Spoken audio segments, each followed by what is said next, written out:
Author Paul Doiron has followed up his successful first novel, The Poacher's Son, with a new book entitled Trespasser, which continues the exploits of Maine game warden Mike Bowditch.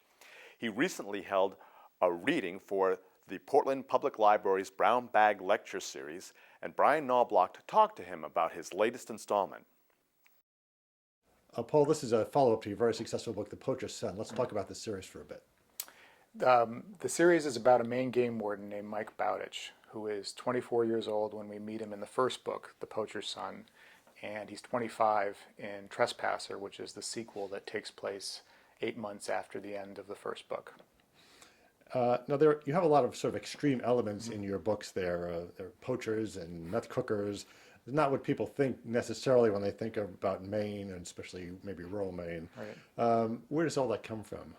Well, there's a long debate in Maine about this idea of the two Maines, and I feel like I'm a child of both of those Maines. My family comes from a long line of mill workers in Sanford and that sort of thing. I have relatives who, are professional dishwashers, I always say. But I was very fortunate to grow up in Scarborough, went to good schools, and, my Maine, I think, encompasses a fairly wide expanse of the population, and so I feel comfortable writing about both aspects. And I also, as a writer, I think, notice how much attention goes towards the coast, goes towards the more affluent writers and subjects and that sort of thing. And I've always wanted to balance that out a little bit in my own books. A little bit of equal time for Yeah. the other Well, Maine? and I think also, too, to not treat rural Maine as some sort of grotesque place. It's a place of real people dealing with real problems, and in many cases some desperate poverty and addiction and those sorts of issues. In the first novel, Mike didn't succeed in his quest.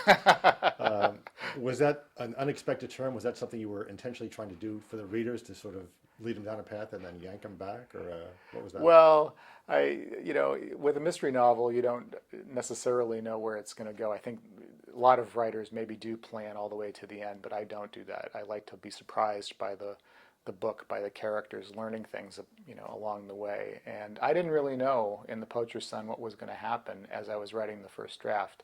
In subsequent drafts, I went back and tightened up, the story and introduced some red herrings and that sort of thing, and had a little bit more fun with the reader.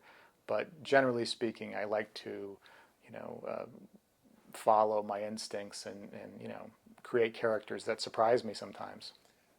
It sounds like you're getting to know a person that you don't know, even though you're creating the person. Yes. It's like meeting a person for the first time and learning about them. Is that sort of the process? It is, yeah. In Trespasser, it's interesting. There's a character that has a walk-on role early in the book, and he was always intended to be, he's a state police trooper, just be a minor character. And I started writing him, and he sort of took on a life of his own. He became kind of this, more menacing kind of character, which was no reflection on the Maine State Police, by the way.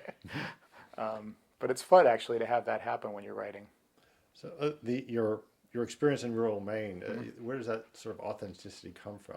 You're a guide I'm a Maine guide, yes. And I have lots of friends who are Maine guides. I grew up in the suburbs, but even Scarborough was a much wilder place, 30 years ago. It's really grown fast. Spent time we had a camp in Poland, Maine, on a lake deep in the woods at that time.